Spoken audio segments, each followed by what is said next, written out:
책에서 여유를 담다. 책담. 책담에서 읽어드릴 이번 책은 인생이라는 장거리 레이스를 완주하기 위한 매일매일의 기록.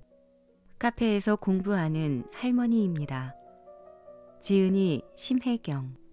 출판사 더 퀘스트.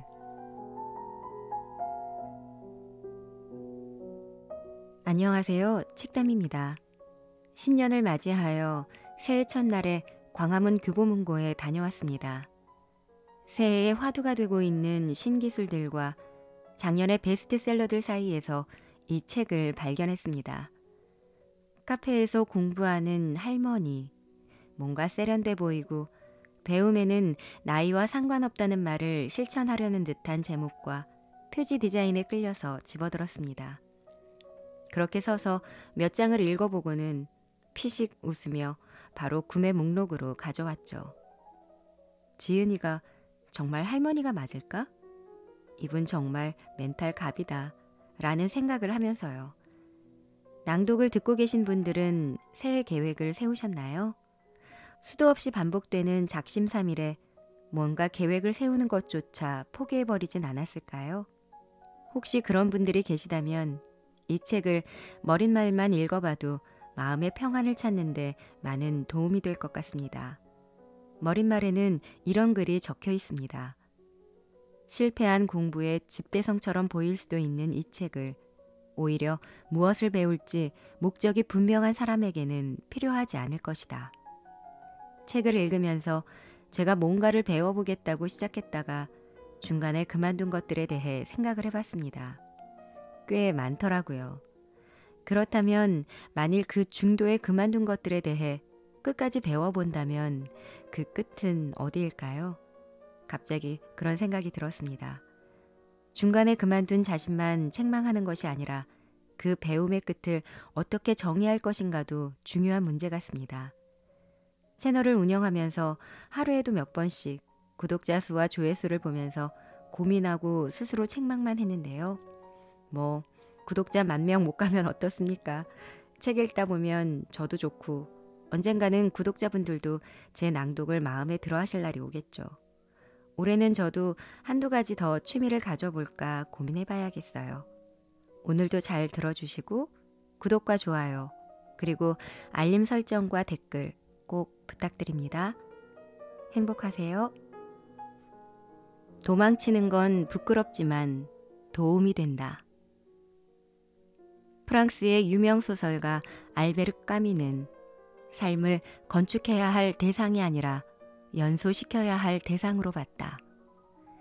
인생이란 탑을 건축하듯 차곡차곡 쌓아 올리는 것이라고 잠시 생각해 본 적은 있지만 활활 태워 없애야 할 대상이라고는 생각지 않았다. 하지만 인생 후반기에 이르니 더 미뤄도 좋은 건 아무것도 없다는 생각이 들면서 까뮈의 말이 옳다는 생각을 해본다.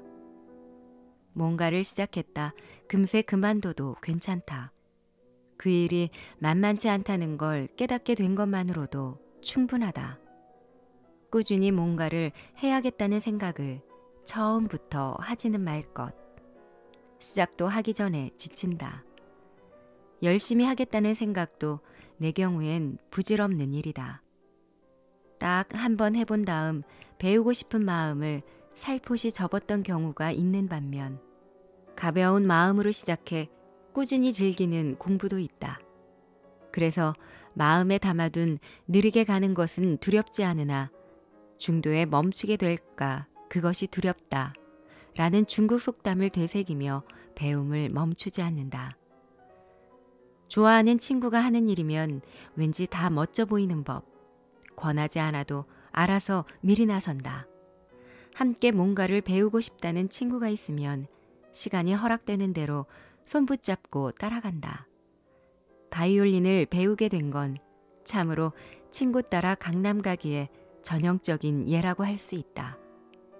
프랑스어 번역가 비를 따라 클래식 기타를 배우기 시작한 지 얼마 되지 않아 코로나19로 구민회관 수업이 중단돼 손가락이 기타의 현을 몹시 그리워하던 참이었다. 때마침 매주 만나서 중국어 원서 강독을 하던 중국어 번역가 S가 바이올린을 배우려고 백화점 문화센터에 등록을 한다고 했다. 백화점에서는 방역 시스템을 잘 갖추고 규정을 지켜가며 수업을 진행하고 있으니 믿고 배우러 가야겠다는 생각으로 덜컥 등록부터 했다. 6줄짜리 기타랑 4줄짜리 바이올린이 어떻게 다른지 알고 싶다는 탐구심이 맹렬하게 솟구쳤던 것이다.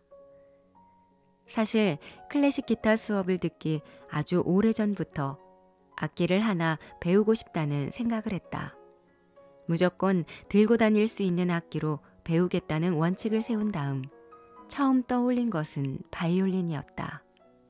그런데 바이올린을 배우고 있던 친구가 말하기를 바이올린 현에서 소리를 내는 데만 최소 반년이 걸린다는 것이다. 성미 급한 내가 바이올린에 대한 마음을 접는 시간은 1초도 안 걸렸다. 그런데 클래식 기타 수업을 시작해 로망스의 첫 번째 테마를 연주할 수 있게 되기까지 반년쯤 걸리고 보니 바이올린도 해볼 만한 거 아닌가 하는 생각이 들었다. 바이올린을 배우러 가겠다는 결정을 내리는 시간도 1초밖에 안 걸렸다. 당근마켓 어플이 없는 나를 위해 S가 그 자리에서 곧바로 연습용 바이올린을 단돈 3만 원에 구입해 주었다. 그렇게 시작된 바이올린 수업은 예상했던 대로 기기묘묘한 소리를 내면서도 매회 빠지지 않았다. 한 줄의 현에서 소리가 제대로 날 때까지 연습하는 게 지루하거나 실증이 나지 않았다. 집에 돌아와서 악기를 케이스에서 꺼내어 복습을 했다면 좀 더 실력이 빨리 늘었겠지만 그런 일은 내게 있을 수 없다. 나는 학교에 다녀오면 책가방을 팽개쳤다가 다음 날 학교 갈 때에나 다시 집어드는 스타일이기 때문이다. 이때 다시 한번 깨달은 사실은 내 비록 성미가 급해서 성과를 빨리 얻고 싶어 하는 건 여전하지만 매주 친구를 만날 겸 해서 놀러 나가는 일은 아무리 해도 지치지 않더라는 사실이다. 그렇게 해서 수업 넉 달째에는 바이올린 현 4줄 중에서 3줄을 정복했다. 그런데 내가 짝사랑하던 태극권은 시작과 동시에 비극으로 치달았다. 중국어를 공부하다 보니 중국 문화에 대한 관심이 늘고 주한 중국 문화원의 강연이나 행사, 전시회를 접할 기회가 많았다. 그중 태극권은 국민운동이라 불릴 정도로 중국 문화의 핵심이라고 할 수 있다. 게다가 힘 하나 안 들이고 물처럼 부드럽게 움직이는 느릿느릿한 품새라니 마음을 빼앗기지 않을 수 없었다. 그래서 믿어 의심치 않았다. 내가 당연히 태극권 공부를 좋아할 것이라고. 한달음에 달려가 3개월짜리 태극권 과정을 등록했다. 하지만 유연성이라고는 찾아볼 수 없을 정도로 뻣뻣하게 굳어버린 몸에 태극권은 전혀 어울리지 않았다. 첫날부터 몸과 마음이 심하게 따로 놀았다.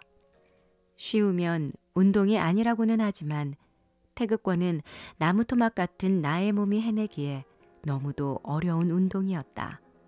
게다가 수업 시간이 매주 토요일 아침이었다. 2번째, 3번째 수업이 있던 토요일 점심 무렵에 친척의 결혼식이 있어 연이어 결석했다. 4번째 수업에는 겨우겨우 참여했으나 그때부터는 수업 속도를 도저히 따라갈 수 없었다. 결국 중도 하차를 결정했다. 강사도 훌륭하고 수업료도 저렴하고 심지어 집에서 가까운 거리였는데도 그만둔 것이다.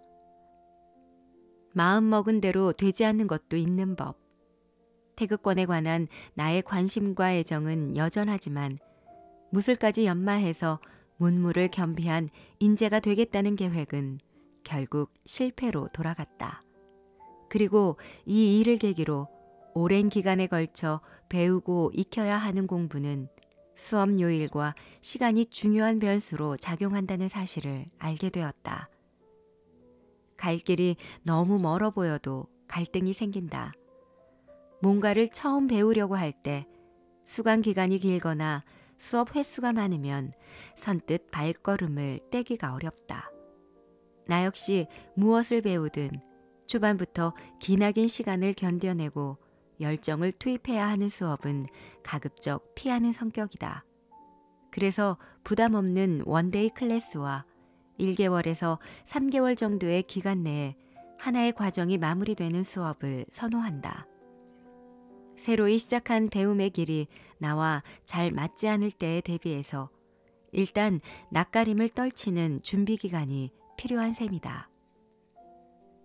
예를 들어 옷 만들기를 배우고 싶다는 생각이 들면 우선 내게 적합한 커리큘럼을 제공하는 바느질 공방을 찾는다. 나는 바느질 사계와 홍창미의 스토리백을 읽고 그 저자가 운영하는 공방의 초급반에서 6주 동안 옷을 만들었다. 6회의 수업 부산물로 소품 1개와 옷 5벌이 생겼다.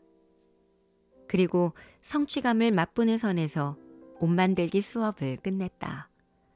초급반을 무사히 마쳤는데도 다음 단계인 중급반 수업을 등록하지 않은 것이다. 만든 옷은 하나씩 늘어갔지만 더는 배우기 힘들겠다는 생각이 옷가지 수에 비례해서 늘어났기 때문이다. 바느질은 내가 갈 길이 아니었던 것이다. 길을 잘못 들었다는 생각이 들면 옳은 길을 되찾아 나오면 된다. 가야 할 길이 아니라면 아무리 멀리, 아무리 많이 걸어갔다 해도 미련두지 말고 냅다 돌아 나오는 게 좋다. 잘못된 길인 줄 알면서도 많이 걸어간 것이 아까워서 계속 가는 것이야말로 바보 같다고 생각한다. 길을 너무 멀리 떠나와서 어디로 돌아갈지 알 수 없을 때는 그 자리에서 새롭게 다시 시작하는 것도 속 시원한 해결책이다. 내가 하고 싶어 시작하고 내가 하고 싶지 않아서 그만두는 건데 나 아닌 그 누가 옳고 그름을 따지겠는가. 옷 만들기를 배우려고 했던 건 사실 옷가미로 재봉틀을 돌려보고 싶어서였다. 재봉틀을 어떻게 사용하는지 궁금했고 헝겊에 실을 드르륵 척척 박아서 소품이나 옷을 뚝딱 만들어내는 사람을 보면 유명 패션 디자이너 못지않게 멋져 보였다. 그런데 재봉틀에 동력을 연결하고 바늘 아래 천을 대고 박음질하면 옷이 만들어지는 게 아니었다. 패턴을 만들고 옷감을 재단하는 일은 정확하고 섬세한 손길이 필요하며 수치 계산도 잘해야 했다. 여기에 안감이 있는 옷을 만들라 치면 그 어려움은 2배가 됐다. 안감을 적절한 사이즈로 재단해서 함께 박는 게 어찌나 어려웠던지 나는 재봉틀 바늘에 실을 꿰는 요령조차 쉽게 터득하지 못했다. 다른 수강생들은 힘들이지 않고 잘만 하는 일이었는데도 말이다. 재봉틀 돌리는 법을 배워서 심플한 라인의 원피스를 만들고 지퍼를 다는 것까지가 나의 한계였다. 재킷이나 블라우스는 그냥 사서 입는 걸로. 재봉틀 만지는 일이 손에 착착 붙고 계속해서 바느질을 배우고 싶다는 생각이 들었다면 중급 및 고급 과정을 수강하면서 난이도가 높은 코트도 만들었을 거다.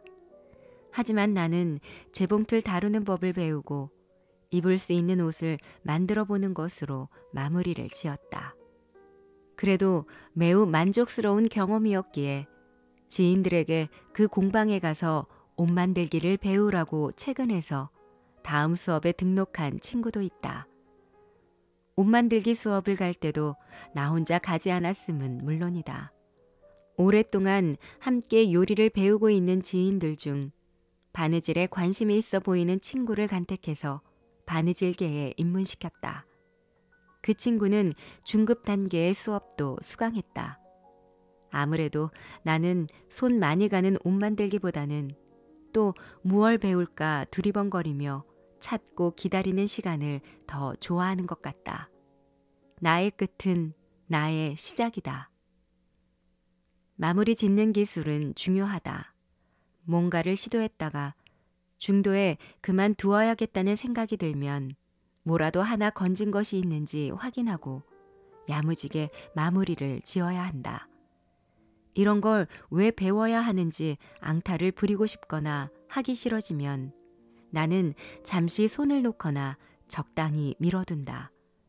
선택과 집중을 잘 해야 한다고는 하지만 나란 사람에게는 삽시간에 집중을 해제하는 법도 필요하다. 몇 년 전에는 수채화를 배우러 갔다가 스케치북 몇 장만 채우고 끝낸 적이 있다. 수채화의 색감을 제대로 내려면 물감이 마르는 시간을 견뎌야 하는데 늘 마음보다 손이 먼저 나가 붓질하는 타이밍을 놓쳐서 그림을 망치곤 했기 때문이다. 그래서 어쩌다 잘 빠진 그림 하나를 건지자마자 그림 공부는 일단 끝내고 수료증 삼아 그 그림을 침실 벽면에 마련한 명예의 전당에 소중하게 걸어두었다. 그러고도 미련이 남아 두어 해 뒤에는 대생의 기초를 배우러 갔다가 2달 만에 그만뒀고 다음에는 펜화 드로잉 수업을 시작해서 1달을 채우고는 또다시 중도 하차했다. 이렇게 여러 번 다시 시도하겠다는 마음을 먹고 실행에 옮길 수 있었던 것은 마무리를 잘 지었기 때문인 것 같다. 중도 하차하는 순간에도 내가 그려낸 결과물들을 보면 후회가 들지 않았다. 그림 하나 건진 게 어디야? 라며 오히려 자화자찬하기 바빴다. 그래서 그림 그리기 3단 콤보를 시식하는 것으로 허기는 달랬지만 다른 장르의 그림을 배우러 가겠다고 언제 또 나설지 모르기에 다시는 그림을 그리지 않겠다는 장담은 할 수 없다. 도망치는 건 부끄럽지만 도움이 된다. 자기 검열을 너무 많이 하면 나중에는 판단력이 흐려진다. 자기 회의도 가끔만 해야 자기 연민에 빠지지 않을 수 있다. 새로운 걸 배우고 싶어질 때는 가볍게 시작하는 것이 좋다. 별로 기대하지 않아야 부담이 없다. 우물쭈물하지 말고 대충 시작했다가 마음에 들면 최선을 다하자. 그렇게 선택과 집중의 시기를 지나 균형을 잡게 되면 무엇을 배웠건 그 분야에 관해서는 한결 깊어진 눈빛을 지니게 될 거다.